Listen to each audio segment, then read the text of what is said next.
¿Qué diferencia hay entre ver negocio, que es lo que va a ver el empresario, y ver riesgo, que es lo que va a ver la entidad bancaria? El empresario más bien pequeño, ¿no? El de la gran multinacional, ¿no? El de la gran empresa, se centra mucho en leer la cuenta de resultados. La cuenta de resultados oculta muchas cosas. Hoy en Emprende Radio vamos a hablar de algo que sucede más veces de la que nos pensamos. Un empresario entra en el banco pensando que su empresa va muy bien y sale con una sensación totalmente distinta. Porque hay una serie de números que el banco analiza con lupa antes de prestar el dinero y que muchos empresarios nunca miran. Hoy con nuestro financiero de confianza, Miguel Ángel Lacoma, vamos a explicar cuáles son esos números, por qué son tan importantes y qué nos dicen de la salud de nuestra empresa. ¡Empezamos! Muy buenas, Miguel Ángel. Hola Darío, muy buenas. Vamos allá con los números que mandan. Además, hoy vamos a hablar de un tema que a mí me gusta, porque a los empresarios muchas veces esto nos rompe la cabeza, porque muchas veces entras al banco, piensas que tu negocio va como un tiro y sales del banco y dices, madre mía, me han despellejado el negocio. Entonces vamos a ir viendo paso a paso qué cosas vemos los empresarios, qué cosas ven las entidades bancarias y que hay negocios, además, que no hay más narices que ponerte de acuerdo con la entidad bancaria, pues porque para tu propia actividad necesitas por circulantes, necesitas avales, necesitas un confirming, o sea, necesitas diferentes productos que sin esos productos no vas a poder hacer la actividad. Es verdad que también hay productos no bancarios, sí, que ese es otro, al final es otro tema, pero bueno, al final nos van a evaluar de una forma parecida, entiendo. O sea, si tú firmas un confirming con una entidad no bancaria, cuando evalúen el riesgo de que tú les vas a pagar, digamos, por lo que ellos te han ido poniendo dinero para que tú eches más adelante ese pago de esa factura, ellos también van a estar evaluando que tú tengas posibilidades de pagarle. El confirming sí, el factoring y el tipo de facturas no. Es diferente la óptica con que sí, vale, o sea, el confirming lo van a mirar de una forma parecida a la entidad bancaria. Entonces vamos a ver, ¿por qué lo vemos tan diferente? ¿Qué diferencia hay entre ver negocio, que es lo que va a ver el empresario va a ver negocio, y ver riesgo, que es lo que va a ver la entidad bancaria? Porque una entidad bancaria a lo mejor que ve que tú tienes beneficio, pero a lo mejor cree que no tienes posibilidad o que te puedes encontrar con problemas de devolverle el dinero, le va a dar igual que estás generando beneficio. Y a lo mejor una empresa que no esté generando beneficio, que esté generando, bueno, algo de beneficio se tendrá que estar generando para poder devolver. Pero bueno, si ellos piensan que tú así vas a tener posibilidades que ellos quieren cobrar, vamos. Y ya lo has dicho. El empresario, entiendo yo, por mi experiencia, ¿no? El empresario más bien pequeño, ¿no? El de la gran multinacional, ¿no? De la gran empresa, se centra mucho en leer la cuenta de resultados, ¿vale? La cuenta de resultados oculta muchas cosas. Hay cosas que se ven en los otros estados financieros, en el balance de situación, en el estado de flujos de efectivo, y de entrada hay mucha gente que solo sabe leer la cuenta de resultados, hay otros que leen la cuenta de resultados y el balance de situación, y la pega es que el estado de flujos de efectivo no es obligatorio para pymes, el de presentar ese estado financiero, y no lo utiliza en la pequeña empresa prácticamente nadie, ¿vale? Como decías tú, ¿no? El banco no quiere beneficios, quiere que le devuelvas lo que te ha dejado. Quiere que le devuelvas lo que te ha dejado. No quiere beneficios. El beneficio sí, lo quiere también. Te hablan de vida, te hablan de beneficios, te hablan de riesgos, pero lo que quieren es dinero, que le pagues la cuota o el vencimiento le vayas pagando. Eso hay que tenerlo claro. Y nosotros podemos presumir de beneficio, podemos presumir de resultado de explotación, de resultado bruto, de EBITDA. Podemos presumir de margen, podemos presumir de ventas, que es lo que decimos siempre que se presume mucho, ¿no? De ventas. Pero lo que quieren es que devuelvas dinero. Y eso lo tenemos que tener claro. Si ese beneficio no se traduce en dinero, vamos a tener un problema. ¿Qué más nos podemos encontrar en estas situaciones? Que toda tu facturación o gran parte de ella dependa de un cliente. Que sí, que puede ser muy bueno, que te puede dejar mucho margen. Lo normal es que no, cuando dependes de un cliente que estés apretado mucho en... Por eso nos piden el 347. Por ejemplo. Y a veces se me ha llegado a pedir un detalle de las cuentas de clientes, ¿no? ¿Qué te debe y quién? Por si alguien nos está viendo y no está familiarizado con los números de los impuestos, simplemente decir cuál es el modelo 347, es el modelo en el que tú declaras las operaciones superiores a 3.005 euros durante el año, ¿no? Alguien con el que compras o vendas. Antes de meternos en harina con Miguel Ángel, dejarme que os haga una recomendación personal. Si os sirve lo que cuenta aquí en los números que mandan, su newsletter es obligatoria. Lunes, miércoles y viernes. 3 correos a la semana con pura experiencia de trinchera. Sin teoría aburrida. Yo la leo religiosamente porque siempre saco alguna idea rentable para aplicar. Hacedme caso, entrad ahora mismo. Os dejamos el enlace en la pantalla y en la propia descripción del vídeo. Es el mejor ROI que vais a obtener hoy y además es gratis. ¡Seguimos! Más de 3.005 euros tienes la obligación de declarar esas operaciones, un modelo de impuesto que se presenta en el mes de febrero. Y que normalmente te lo piden las entidades bancarias porque al final quieren saber si tienes el riesgo muy localizado o no. Para ver la concentración de riesgo, ya está. Sí. Y que en clientes trabajas. Si trabajas con clientes que luego van a analizar también a tus clientes su solvencia para ver si esos clientes te van a pagar o no te van a pagar. Si los tienes muy diversificados, mira, es más tranquilidad, ¿no? Este refrán que se dice siempre de no pongas todos los huevos en la misma cesta. Pues es esto, ¿no? Tener la cartera de clientes diversificada, homogénea, porque el momento en que un cliente que para ti es importante y presumes de ese cliente, porque eso lo he visto bastantes veces, le vendo a tal, mi cliente es tal. Muy bien, y hay veces que se ponen incluso los logos en la página web. Hemos trabajado con... Vale, pero si ese cliente te absorbe mucha facturación y te pone en un aprieto, por lo que sea, vas a pasar las canutas, por decirlo salvajemente. A mí que no me gusta decir quiénes son mis clientes. Bueno, pues vale. O sea que yo soy... Igual yo soy muy... Total, ¿no? Sí, sí. Bueno, privacidad por el cliente porque tampoco tengo la autorización del cliente. Que hay veces que sí, que das la autorización, que a mí alguna vez me han pedido si les doy la autorización y bueno, si me haces publicidad de mi empresa gratis, que bien, no tengo ningún problema. Pero que al final, por tema de privacidad del cliente y por tema de privacidad de tu propio negocio, pues tampoco le veo mucho el interés, aunque entiendo que si tu cliente es el Corte Inglés, por decirlo, vale, pues bueno, pues a lo mejor dices, pues mira, pues me apetece decirlo. Pero bueno, que sepan que el modelo 346... Has dicho una cosa de refilón, que es el tema de que tú puedes facturar mucho de la cifra de negocios. Porque vamos a ponernos Juan, que es el gerente de instaladores electricistas Pepe, ¿vale?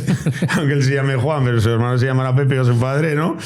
Y dice, ya, pues es que yo cada día vendo más, es que yo vendo mucho, es que yo facturo mucho. ¿Por qué no me da dinero la entidad bancaria? ¿Qué está sucediendo? ¿Qué puede suceder? Porque de entrada, que tú vendas no quiere decir que tengas capacidad de pago. Por dos cosas. Porque esas ventas sean sin margen o prácticamente con un margen muy bajo. Que cada vez esas ventas no se traduzca en la cuenta de resultados, ir bajando, ¿no? Siempre digo que es una especie de vía crucis, la cuenta de resultados, ahora que nos acercamos a la Semana Santa. Empiezas en la cuenta de pérdidas y ganancias por las ventas, el importe neto y la cifra de negocios. Y a partir de ahí, salvo alguna honrosa excepción, todo lo demás son gastos hacia abajo. Si esa cifra de ventas no es capaz de soportar todos esos gastos, da igual lo que vendas porque ya tienes pérdidas. Si tienes pérdidas, puede ser que a corto plazo puedas pagar, pero a medio largo plazo no vas a poder pagar. Una condición ya no es suficiente, pero sí es necesaria, es generar beneficios para tener una empresa que pueda generar capacidad de pago a largo plazo. Necesaria, ¿vale? Para mantener la capacidad de pago a largo plazo. Pero no suficiente, porque se puede quedar atascado el dinero y no tener capacidad de pago. ¿Cómo se atasca el dinero? Pues de diferentes formas. Muchas veces, lo vemos, Darío, en otros programas, es en clientes que tardan a pagar o en clientes que se ajustan al plazo de pago que tú le has dado, pero que ese plazo no es plazo al contado, de pago al contado, y cobras a 30, 60 días, 30-60, o contado 30-60, 30-60-90, o el que te retrasa a pagar porque no puede. Y cruzan los dedos para que te pague en algún momento y no sea un impagado ya en firme y lo tengas que deteriorar. Eso es otro gasto que va a la cuenta de resultados. Otro lugar donde se atasca el dinero es en los inventarios. Y ahí hay excusas de los empresarios para no controlar los inventarios, porque su sector siempre es el más difícil de medir, el más especial, el más todo. Pues todos somos especiales y yo el primero, ¿sabes? ¿Qué tenemos en los inventarios? Trabajos en curso que no se han facturado. Por decirlo de una manera, en una línea de producción, lo que tienes dentro de la línea y no has terminado, Eso es un producto en curso. Cuando lo has terminado, ya es producto terminado. Pero los dos son inventario. La materia prima, antes de entrar en línea de producción, eso también es inventario. Si tú estás haciendo crecer mucho el inventario porque tienes perspectivas de vender más... Lo último que queremos en la oficina es que la tecnología nos pare. Por eso hemos confiado en Asus Business como nuestro partner tecnológico. Llevamos semanas trabajando con su ExpertBook Serie P y nos dan exactamente lo que buscábamos. Seguridad de nivel empresarial y un rendimiento blindado para gestionar el negocio sin sustos. Es tecnología hecha para durar y adaptarse a nuestras necesidades. Sentimos que tenemos soluciones fiables que nos ayudan a prosperar en un entorno que cambia todo el rato. Para los que buscáis solidez para vuestra empresa, os dejamos el enlace en la pantalla y en la propia descripción del vídeo. seguimos. Eso es que estás cogiendo el dinero de tu cuenta bancaria y lo estás metiendo en tu almacén, en tu cadena productiva. O en sectores de, como has dicho, instalaciones eléctricas, pues los aprovisionamientos de materiales y las obras que se te van a dilatar en el tiempo, porque tú no llegas, le das a un botón y se enciende la luz, no, lleva un tiempo, tienes que poner los cables, tienes que pasar los interruptores, los enchufes, los diferenciales y estos automatismos automáticos que no sé cómo se llaman ahora, pero bueno, da igual, vino bien al caso. Y eso lleva un tiempo de ejecución. Y hasta que no lo factures, siempre, cuando acabes la obra, la factures, porque esto a veces también me lo encuentro muchas veces. A mí eso me explota la cabeza. Esperan a el visto bueno de alguien, que suele ser el responsable de la empresa, que tiene otras cosas más importantes que hacer que el darle el visto bueno a la factura para enviársela al cliente. Y eso, pues, tendrían que ser también, por considerarse de alguna manera, también inventario. Porque es una inversión. Esto es incurrido en unos gastos, has comprado material, has pagado nóminas, has pagado impuestos y es que no das el paso de cobrar. El primer paso para cobrar es hacer la factura, básicamente, y mandársela al cliente. Yo es que hay muchas cosas que veo cuando estoy mentorizando a clientes que me explota la cabeza y es que terminan trabajos, ya ni siquiera están a expensas de una certificación de fin de obra para eso, sino simplemente porque ellos se dedican a hacer instalaciones y están en hacer instalaciones y es que en cuanto tengas una oportunidad de factura. Sí. Hay que facilitar la entrada al dinero en la empresa. Claro. Y el primer paso es hacer la factura. A mí es que eso me explota la cabeza. No, es que llevo un retraso en la factura de 2 meses. ¿De 2 meses? Pues si te lo puedes permitir. ¿Me entiendes? No, pero luego, claro, es que voy justo, es que estoy inquieto, es que me falta caja y es de, ostras, coño, ejecuta lo que puedes ejecutar. Y que si aún te pagan a 60 días y tú tienes la factura, esa factura, si tu empresa no es aparente, puedes llevarla al banco y anticipar el cobro ya hoy.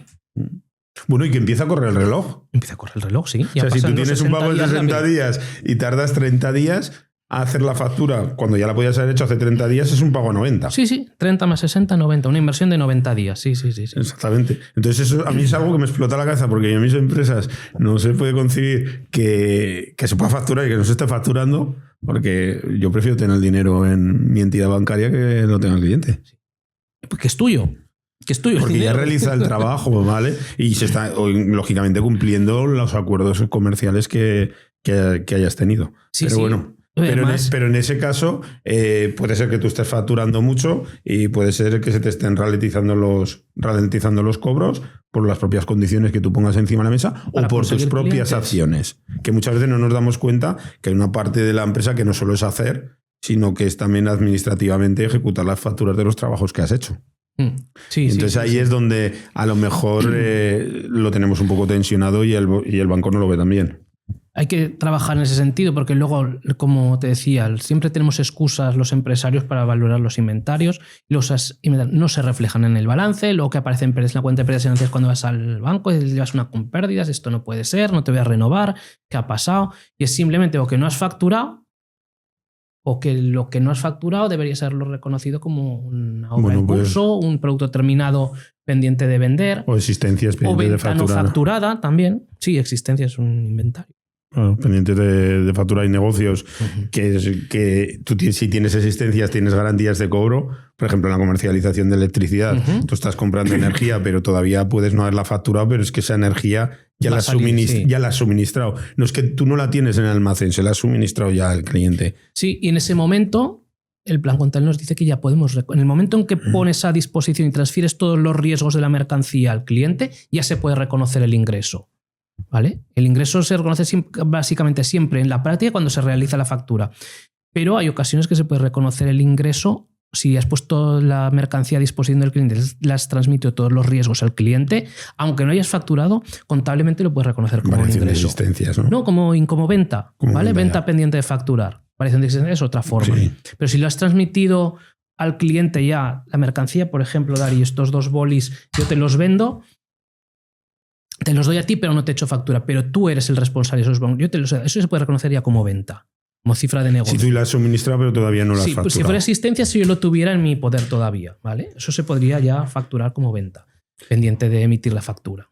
Cuando el banco empieza a mirar, ¿qué es lo que más analiza? O sea, ¿qué es lo que tenemos que tener más preparado?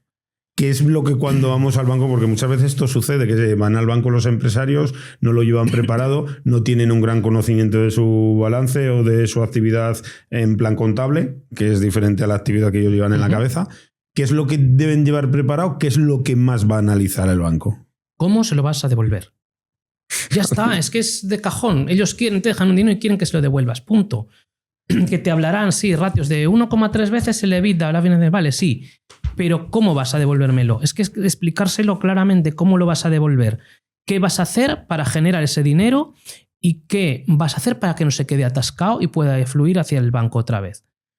Porque, por ejemplo, si tú estás creciendo en ventas, lo que decía, si tienes que conseguir más clientes, las necesidades de financiación de esos clientes aumentan más o menos proporcionalmente, podríamos decir, a lo que aumentan las ventas. Necesitas más financiación, ¿vale? Si lo explicas de sí, pero es que estos son ventas a crédito que se las voy a pagar, ¿vale? Pero si tú utilizas dinero del que podemos decir, para que nos entendamos, del día a día, para hacer inversiones, y eso se hace mucho, más de lo que se piensa, quiere decir, no se financian inversiones en activos productivos, en inmovilizados. Eso es una trampa muy grande. Y esto hay que tenerlo siempre, como digo, planificado. Planificado antes de hacer la inversión, ¿cómo lo vas a financiar? Porque si vas de entrada a pedir un préstamo, un leasing para comprar un activo al banco, pues es todo muy bonito y está muy bien. Pero si lo compras, lo has pagado y luego te hace falta para el día a día, el banco que te va a decir, no, pero es que esto ya lo tienes pagado, que sí, que está la opción del leaseback, que si un préstamo porque hiciste esta compra lo justifica, pero ya es todo más problemático. No, te podemos dar circulante porque lo quieres para circulante. No, es que hice una inversión, pero no se ve. O sea, por eso digo que antes de dar un paso hacia una inversión hay que planificar. Sentarnos y decir, mira, quiero hacer esta inversión, necesito 30.000, necesito 300.000, necesito 3.000, da igual, lo que sea. Pero ir a buscar un préstamo, una financiación, que se adecue a la naturaleza de ese activo. Si es una inversión en inmobiliarios, vas a comprar micrófonos. Estos micrófonos, si todo va bien, te pueden durar varios años. Este equipo de grabación puede durar varios años. No vas a financiarlo con un anticipo de facturas. Un anticipo de facturas de los clientes, de los patrocinadores. El próximo mes voy y lo anticipo. No. Tienes que buscar algo que le dé estabilidad a la tesorería, al balance. Unos préstamos, pues si duran 5 años, pues por lo menos financian los 3 años. Un producto que te dure 3 años, un leasing, lo que sea, ¿vale? Pero eso es una de las salidas de dinero que no se ve, que insisto mucho porque me ha pasado muchas veces, que lo compro y ya después a ver qué pasa, si me hace falta ir al banco, pero tú ya es más complicado, ¿vale? Es mucho más complicado ir cuando ya has metido la pata, básicamente, por decirlo claramente, y esto pasa muchas veces, por eso insisto tanto. Que sí, que ahora me va bien, me compro esto, una inversión de 300.000 euros, vale, he comprado aquí 2 camiones y un coche, bien, perfecto. Una máquina que hace no sé qué, ¿no? Pues bien, perfecto, pero financiala, a no ser que tengas un exceso de tesorería que no sepas qué hacer con ello y que te sobren siempre 200.000 euros en la cuenta que no sepas qué hacer con ellos. Que eso también pasa. Entonces, vale, pues no lo financies. Pero no quites recursos del día a día o tires de anticipo de facturas, de confirming, de póliza de crédito para financiar estas inversiones que te van a durar 3 años, 7 años. Sí, para años. financiar activos que de largo plazo. De largo plazo no tiene sentido, sino que la póliza de crédito o el confirming tiene que ser para las cosas del día a día. Para el día a día, la factura de pagar la aplicación de no sé qué que necesito para hacer una edición de no sé cuántas o lo que sea. O si has ido al notario a firmar unas escrituras, pues si quieres pagar la factura del notario, lo que sea, pero que sean las cosas del propio día a día. Sí. Insisto mucho porque me lo he encontrado demasiadas veces. Vamos a ver si se ven reflejados. Está instalaciones eléctricas Pepe, instalaciones eléctricas Juan, y los dos tienen 50.000 euros de beneficio, 45 o 50.000 euros de beneficio todos los años. ¿Por qué a uno le dan financiación y al otro no? ¿Vale? Porque uno convierte ese beneficio en caja y el otro tiene más dificultades para hacerlo. ¿Qué causas puede llevarle a que uno tenga más facilidad a convertirlo en caja y que otro no? Porque a lo mejor muchas veces lo decimos así y a lo mejor hay gente que sí que nos está entendiendo, pero igual hay otros que no. Sí. Vamos a llevarlo a tierra. Porque como siempre me tiran las orejas en la parte financiera en que lo llevemos un poquito más a tierra, vamos a decirle por qué uno lo puede estar convirtiendo en caja y otro no. De entrada, porque lo hemos dicho muchas veces, el beneficio es un número. Y con números, un número en un papel o en una pantalla, y con un número no se paga nada. Lo que tenemos que hacer es que entre dinero, flujo de dinero en el banco. Y con ese dinero podremos pagar. No con una cifra que nos aparece en la pantalla o en el papel. O sea, eso hay que tenerlo claro. El beneficio no quiere decir que tengas ese dinero. Vale. Entonces, ¿qué pasa?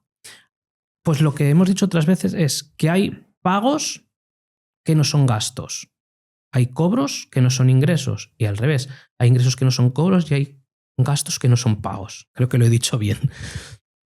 Entonces vamos a entender esta naturaleza, que el beneficio responde a ingresos y pagos, que son conceptos contables, y lo que es flujo de caja es cobros y pagos, entradas y salidas de dinero.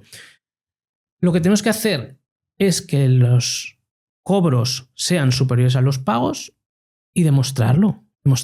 Pero cobros me refiero a todo. Hasta cobro de subvenciones, cobros de préstamos, para que nuestro flujo de caja sea positivo. En el momento en que el flujo de caja es negativo y se vaya a sostener en el tiempo, vamos a tener problemas. No ya solo con los bancos, sino con todo el mundo.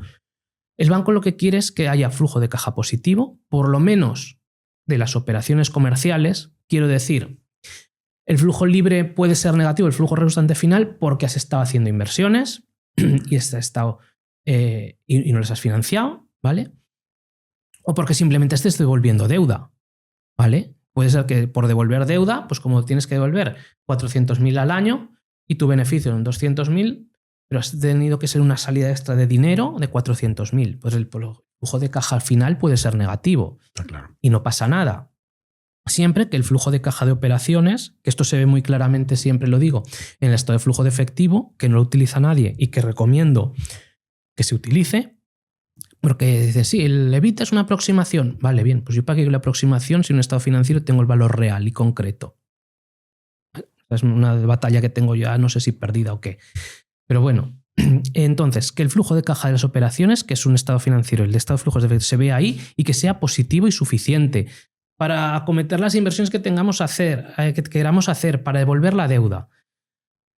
Podemos tener el mismo beneficio, como decías, en instalaciones eléctricas Pepe, instalaciones eléctricas Juan, ¿no? Con 50.000 euros de beneficio, y que los dos tengan un diferente flujo de caja de explotación de las actividades, porque uno tarda a cobrar y paga pronto, y el otro tiene una armonía más entre los plazos de pago, plazos de cobro, y es constante en la facturación y el flujo de caja sea positivo. O sea, estas cosas que hemos estado diciendo antes, que no se nos dilaten los plazos de cobro por nuestra culpa, porque no facturamos o porque queremos coger un cliente no y en vez de 30 días le damos a 60 días para que entre. Vale, pues eso retrasa, atasca el dinero.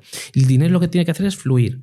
Y cuando el banco ve que fluye, entonces sí que están dispuestos a financiarnos. Sí.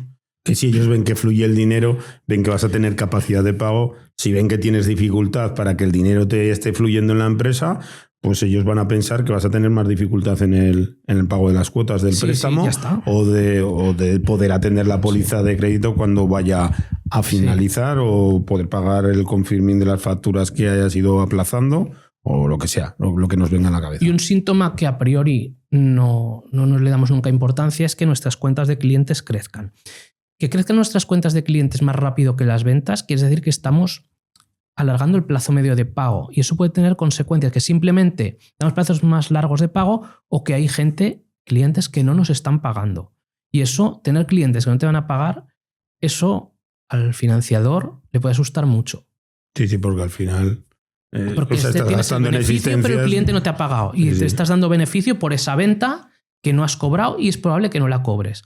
Y aquí nadie sigue el principio de prudencia que dice el plan general contable, que cuando pasan un plazo razonable, 6 meses, un año, un plazo razonable, en cuanto creas que hay posibilidades de que no lo vas a cobrar, tienes que deteriorar ese crédito y de tener un gasto en la cuenta de pérdidas y ganancias. Y prácticamente no lo hace nadie. Porque luego para tema de que sea deducible tiene que pasar 6 meses o un año, no me acuerdo exactamente, pero contablemente lo tienes que registrar como deterioro del crédito y dar un gasto por esa partida. Y no lo hace nadie. Que no has cobrado. Y no lo hace nadie. De esa manera se reduce la cuenta de clientes y ya todo es más acorde a lo que es tu actividad. Pero eso, un crecimiento de la cuenta de clientes por encima del crecimiento de las ventas, eso te indica que no te están pagando. Y si tienes el beneficio de 50.000, de 50.000, pero a uno le pagan y a otro no, ahí hay una diferencia sustancial e importante. Me estás respondiendo ya lo que te iba a preguntar, porque una empresa que iba creciendo, iba vendiendo más, porque no tenía liquidez. Y una de las respuestas que podría darse es la que nos estás dando. Puede ser que estás teniendo clientes que no tienen solvencia y te están generando impagos y que no estás cobrando y tienes un problema mayor que antes de vender, porque antes de vender no te habías gastado en unas existencias y por lo tanto no las habías cobrado. Pero es que ahora te has gastado dinero en las existencias, te has gastado dinero en personal, pues en la generación del proceso hasta que termine el producto y no cobras. Hay un refrán que a mí me gusta mucho, yo soy de refranes, ya me vas conociendo, creo, que es malo no vender, pero es mucho peor vender y no cobrar. Por esto que estás diciendo tú, has incurrido en una serie de gastos que no vas a recuperar. Si no vendes, pues no has incurrido en esos gastos. Y otra cosa también, Darío, que tenemos que tener en cuenta para esa diferencia es la estructura financiera, que esto refleja las acciones del pasado de la empresa, que se recogen ¿dónde? En el balance de situación. Si una empresa está muy endeudada, parte de ese beneficio o del flujo teórico que genera ese beneficio ya está comprometido, ¿vale? Está comprometido con pagos de financiación anteriores. Por eso puede tener el mismo beneficio, pero de ese flujo de caja que generará ese beneficio, ¿qué tenemos comprometido ya? ¿Vale? Si tenemos mucho comprometido de antemano, por eso la ratio de endeudamiento que comentamos otras veces, cuanto más endeudada está la empresa, más compromisos de pago tiene ya con los flujos futuros que va a generar. Entonces, no le vamos a dar más deuda porque ya tiene mucho comprometido. Y si él le viene justo para pagar esto que ya tiene comprometido, ¿cómo le vamos a dar más? Y el beneficio sigue siendo el mismo. O sea, hay múltiples causas.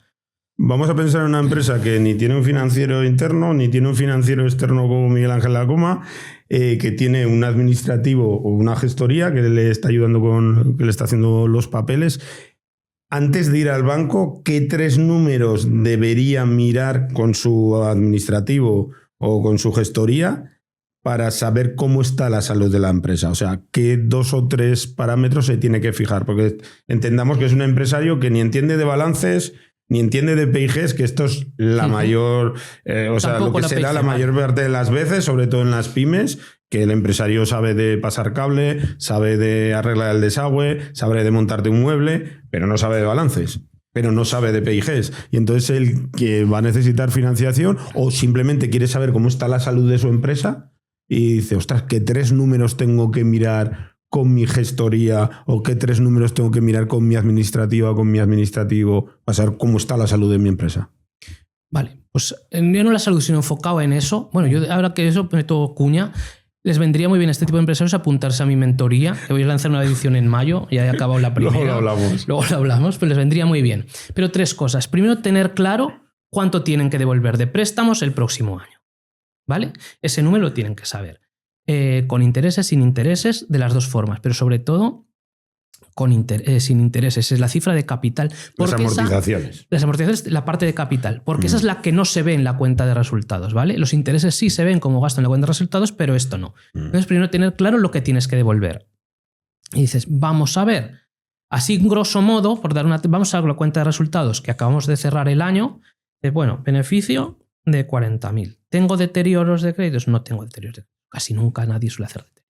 ¿Tiene que tener amortizaciones? Sí, amortizaciones prácticamente todas las empresas, no todas, pero la gran mayoría tiene amortizaciones. Vale, la amortización es un gasto que no es pago. Entonces vamos a sumarle a ese beneficio las amortizaciones. A descontar, si el beneficio es 30.000, las amortizaciones son 8.000, pues nuestro teórico flujo de caja, teórico digo porque no es real, es una aproximación, sería 38.030 más 8. Vale. ¿Eso me da para pagar las cuotas de los préstamos? ¿Voy a hacer lo mismo este año que hice el pasado y generar estos 38.000 teóricos? Que no sé, que sobre todo eso, facturando a tiempo, que no se atasquen clientes, que los plazos de proveedores no se nos acorten, que no almacenemos inventario por demás. O sea, ¿puedo mantener este año, el siguiente, y con lo que genere pagar las amortizaciones? ¿Vale? Eso es porque ya no digo que vamos a mirar el estado de flujos de efectivo, porque si no leen la PIG el estado de flujo de efectivos ni lo conocen, ni les suena, ¿vale? Entonces, pues vamos a mirar una aproximación a eso, porque ya metes gastos financieros, metes gastos impositivos. Con esto me da para pagar lo que tengo que pagar el año que viene, ¿vale? Ese sería el primer punto que tendrías que mirar, ¿no? La cobertura de la deuda. De esta forma casera, ¿vale? Insisto, es una forma casera, no es la forma mejor, pero bueno, vale, bien. Otra forma. Coger tu balance y coger el ratio de liquidez. Divides activo corriente partido por pasivo corriente y si eso te da un valor por debajo de 1, problemas. Depende del sector en el que operes, ¿vale? Y de las rotaciones de las cuentas. Pero así de entrada, si haces esta división, coges tu balance activo corriente, lo divides entre el pasivo corriente y te sale por debajo de 1, hay problemas, ¿vale? Así de entrada, que se tendría que matizar y ver cada situación. Pero eso es una mala señal. Y dices que te quede por encima de 1 ligeramente, pues igual también problemas. De 1,1, 1,2. Que lo tienes 1,8, 2, 3, 5. Si tienes 1,8, 2 te diría bien. Si lo tienes en 5, digo, te sobra dinero, ¿vale? O cuentas por cobrar o una cosa así. Tienes el balance inflado de alguna manera y puedes hacerlo. Habría que verlo. Y el tercero que miraría yo o que recomendaría mirar es la proporción de endeudamiento, el ratio de endeudamiento, que creo que le dedicamos incluso un programa entero a este. ¿Qué proporción del balance de la empresa es de la empresa y qué proporción se debe? Si tu ratio de endeudamiento calculado sobre deuda exigible, o sea, pasivo no corriente más pasivo corriente sobre el total del balance, si eso es superior al 80%, pues es que tu empresa ya no admite más deuda. Sí, que has llegado al límite. Que te la pueden dar, sí, pero ¿en qué condiciones? ¿Con qué garantías? Todo depende del caso, pero que hay momentos que por encima del 80% es muy complicado y no es recomendable meter más deuda, porque tienes, como decía antes, mucha capacidad de generación comprometida ya. Y comprometer más, pues va a ser complicado que cuando llegas a estos niveles... Que estás cerca de llegar al límite que vas a poder digerir. Digámoslo de alguna forma. Sí, técnicamente se llamaba quiebra hace unos años esa situación. Creo que sí, se puede seguir llamando quiebra igual. Quiebra técnica, cuando los pasivos son superiores a los activos, que es endeudamiento por encima del 100%. O sea, cuando ya pasas del 80%, pues ya no vas a buscar mucha financiación porque va a ser muy difícil, muy cara, si la consigues. Y no es recomendable, que tienes que buscar a ver qué cosas están fallando en la empresa para a lo mejor a la vez que estás pidiendo esa financiación, pero ir arreglando el resto de cosas que te están llevando a esta situación. Y si le vas a pedir, explícale qué vas a hacer con ese dinero y, como te decía la primera vez, al principio, cómo se lo vas a devolver. Todo esto te lo he preguntado, esta última pregunta es porque yo siempre lo digo que a todas las empresas, sobre todo a las que mentorizo, les aconsejo que es fundamental, igual que tener una gestoría laboral, igual que tener una gestoría que nos hagan los papeles y que nos presenten toda la documentación de impuestos, es fundamental o bien tener un financiero interno, que la mayoría de las pymes no se lo pueden permitir, o tener una figura de financiero externo, como puede ser la figura de Miguel Ángel. Además, me has tirado la facilidad de hacerte la cuña porque me has dicho que vas a sacar una mentoría en mayo.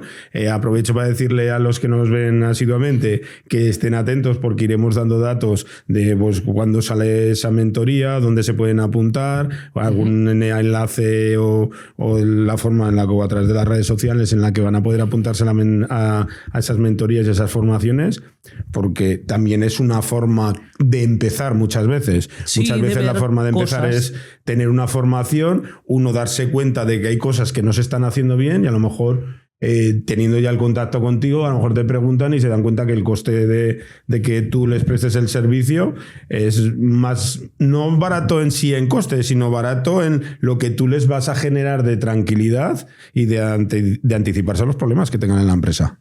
Sí, es que la clave siempre es anticiparse, saber lo que va a pasar. Eso ayer por la tarde tuve la última sesión de la primera edición de la mentoría y estuvimos trabajando eso, previsiones, ¿no? Cómo montar una previsión de tesorería a 13 semanas, un presupuesto a un año. para ver, yo les enseñan a poner alertas con verde, rojo, ¿no? Cuando sale el rojo es que por lo menos saber con varias semanas de anticipación que te va a pasar eso, que vas a necesitar liquidez y qué puedes hacer, ¿vale? Antes de que lleguen. Es mejor saberlo hoy que no el día de antes de que te vaya a pasar, porque en el día de antes no puedes hacer nada. Pero si lo sabes con 5 semanas que vas a tener un problema de pagos ahí, dices, pues mira, pues que tengo facturas para vencer a 30 días y puedo anticipar, o a 60 días puedo anticipar. Puedo ir al banco tal y pedir un préstamo. O más casero. Si tú prevés que el 30 de abril vas a tener problemas para pagar las nóminas o los seguros sociales, el 20 aplaza el IVA. Ya está. Son cosas así de cajón sencillas, pero que hay que verlas con antelación. Digo 20 de abril porque la fecha que estamos hablando es la siguiente liquidación de IVA. Pero da igual. Si lo sabes con 5 semanas de antelación, con 6, son 7, si ya con 13 es perfecto. Pero bueno, si tienes un mes de margen, puedes tomar muchas acciones. Lo digo porque yo conozco personas, te he preguntado porque conozco personas, mentorizados míos que están en tu formación, que están en la formación que te estás haciendo ahora. Yo puedo decir que lo que me han transmitido es que están muy contentos con tu formación, que les está sirviendo, que les están haciendo abrir los ojos y darse cuenta de que no pueden llevar la contabilidad de cualquier forma, sino que tienen que saber interpretarla y que tienen que saber leerla y que tienen que prestarle atención. A ver, poder se puede llevar de cualquier forma, lo que pasa es que no es útil. Y bueno, la forma de anticiparse es entendiendo lo que está pasando. Y luego que te puede traer problemas. Sí, porque muchas veces pedimos ayuda cuando ya tenemos el problema y esto se trata que nos anticipemos a las cosas para que no se generen esos problemas. O sea, al final podemos llamar a Miguel Ángel cuando tengamos un problema en la empresa. O sea, si tenéis un problema, llamarlo. Pero que no sea muy gordo. Querríamos que no fuera muy gordo, pero bueno, drogado, sea como sea el problema, que conten con Miguel Ángel, pero sobre todo que cuenten antes de que se genere un problema para intentar poner pues, todas las herramientas en funcionamiento para que no se generen esos problemas. Es que a veces sí que me ha pasado alguna vez, no demasiadas, porque yo creo que en el fondo somos todos orgullosos. Ojalá te hubiera conocido 3 años antes, ¿sabes? Pero es que te has puesto a buscar cuando tenías el problema. Sí, has esperado que el problema ya no tenga solución. Sí. Y cuando ya no tiene solución, pues es caro de resolver si es resoluble. Sí, es resoluble. O sea, si se puede resolver, va a costar por lo menos tiempo y probablemente mucho dinero. Yo ya me acuerdo que me llamaron una empresa hace unos años, que fui a verlos e intenté trabajar con ellos, pero es que ya no tiene solución. No tiene solución. Lo siento, pero ya que me hubiera conocido 3 años antes, ya. Sí, pero muchas veces nos ponemos a buscar. Entonces lo que se trata es de que tengan la consciencia de que es algo que es necesario en las empresas, que en las empresas tenemos que tener asesoramiento de un financiero, tanto interno como externo, que no podemos ir a ciegas, que la gestoría no nos está mirando el estado financiero de la empresa, sino simplemente nos lo está mirando de una forma general, pero no está adentrando en la contabilidad. Gestorías y gestorías, ¿vale? Yo entiendo que hay gente que sí, que cuando ves que hay signos de causa y solución, partidas graves que ponen en riesgo el patrimonio personal del empresario, estas cosas avisan. Pero tampoco están fijando si el plazo medio de cobro está aumentando y eso tiene oculto. ¿Por qué? Porque no les pagas por eso. Tampoco puedes hacer que la gestoría que le estás pagando una cuota mínima porque has buscado la más barata, que te haga lo mínimo, presentarte los impuestos trimestrales, las nóminas y el impuesto de sociedades anual y ya está. Y las cuentas anuales, no pretendas que te haga más cosas. Tampoco es que estoy descontando la gestoría. ¿Pero por qué le estás pagando a la gestoría? Pues si le pagas más, a lo mejor sí que te pueden revisar más. O no, es que no quieren, es que no tienen medios para hacerlo. No, muchas veces que se tienen que dar cuenta que ellos, su función es hacerte la contabilidad de la empresa y presentar los impuestos. Y hacerte la contabilidad para cómo se tienen que presentar los impuestos. Pero lo que estamos hablando es de otra cosa, es de interpretar el plan contable, de interpretar la PIG, de interpretar tu balance y de ir abriendo esas cuentecillas que las tenemos ahí de forma general y diseccionándoles cada una de ellas y viendo dónde tenemos los problemas y de qué forma lo podemos solucionar. Es fundamental. Entonces, que tengamos claro que la gestoría no nos va a prestar ese servicio y que si queremos tener controlada financieramente nuestra empresa, pues vamos a necesitar la ayuda de un profesional y que, como yo siempre digo, si les da miedo el tema de costes, pues una vez al año, una pasada por taller una vez al año no hace daño. Si no es una vez al año, si se puede más, pues una vez cada 6 meses, y lo ideal sería que trimestralmente estuviéramos revisando el estado financiero de la empresa. Como hicimos hace unas semanas, ¿no? Contigo, pues sentarnos y revisar todos los gastos que tiene la empresa, ¿vale? Y a partir de ahí, ¿qué necesito vender? Punto de equilibrio, un programa tan interesante que grabamos hace unos meses. Y a partir de ahí, pues poner objetivos de ventas. No voy a llegar a esos objetivos, vale, ¿qué hago? ¿Qué gastos quito? Es que no queda otra. Al final es, o sea, es ponerse manos a la obra, remangarse. Por eso digo que eso no te lo va a hacer la gestoría, porque te tienes que sentar con ellos, te tienes que remangar, te tienes que poner 2 o 3 horas como estuvimos nosotros en el despacho, ir mirando Partida a partida e irán intentando anticiparnos a cualquier problema que pueda surgirnos en un corto plazo o en un medio o largo plazo. Y ser proactivos, como me decías tú, no, pues es que mira este tal que me cuesta menos que este otro de la competencia. Digo, vale, este tipo de cosas son las que hay que... Hay que estar atento porque muchas veces tenemos costes fijos y ni sabemos cuáles son los costes. Una vez, lo comenté ayer en la sesión de mentoría, me encontré una empresa haciendo el presupuesto, se encontró un coche que no se acordaban que tenían. Menos vario. Era un coche viejo que está ahí, pero tenía su impuesto de circulación, su ITV. Este coche, pues lo tendremos que vender. Sí, que, o sea, que pasan que muchas cosas. veces. No, y en los costes fijos hay muchas veces que te pones a mirar y dice, y el empresario se empieza a girar y le empieza a mirar al administrativo y le dice, ¿pero eso qué es? ¿Esa factura de qué es? ¿Esa empresa qué es? ¿Qué servicio nos presta? Pues ir revisándolo porque hay algunas veces pues que o los podemos juntar con otros servicios y podemos reducir costes o podemos evaluar otros proveedores, o sea que podemos hacer una revisión de costes y ostras, que si bajamos los costes fijos inmediatamente sube la parte que queramos que sube. Como tú bien has dicho, cuando miramos la PIG es como un vía crucis, que le has dicho porque como estamos cerca de la Semana Santa, lo que no has dicho es que nos ponemos a rezar para conforme vaya bajando al final salga un número positivo. Haya números positivos. La única parte que te ha faltado, pero bueno, es algo. Yo creo que hoy hemos sacado que la gente pueda ir un poquito más preparada o por lo menos tenga más conocimiento de cosas que le van a preguntar las entidades bancarias, que al final todas las empresas solemos necesitar algo de financiación, o sea, solemos necesitar a la entidad bancaria y que bueno, que vayamos preparados y también para que sepamos un poco el estado de salud, que por eso te he hecho esa pregunta, ¿cómo está el estado de salud de mi empresa? Porque hay muchas veces que trabajamos y no sabemos cómo está nuestra empresa. Sí, mira esto que te he dicho, ¿no? Más o menos la liquidez, el endeudamiento y la capacidad de generación. Esas 3 cosas. Muchas gracias, Miguel Ángel. Iremos informando de conforme se vaya acercando para la nueva mentoría que empezará, bueno, que has comentado en mayo. Les iremos informando y que les esperamos el mes que viene con algún tema financiero para empresas que les sea útil. Si alguno en comentarios, estaremos atentos. Como bien ha dicho Miguel Ángel, dejarnos en comentario cualquier inquietud o cualquier tema que os gustaría que tratáramos en otros programas, porque así lo organizaremos y podremos tratar esos temas. Al final lo que queremos es tratar temas que les sea de utilidad a la gente que nos está viendo. Muchas gracias, Miguel Ángel. A ti, Darío. Un abrazo.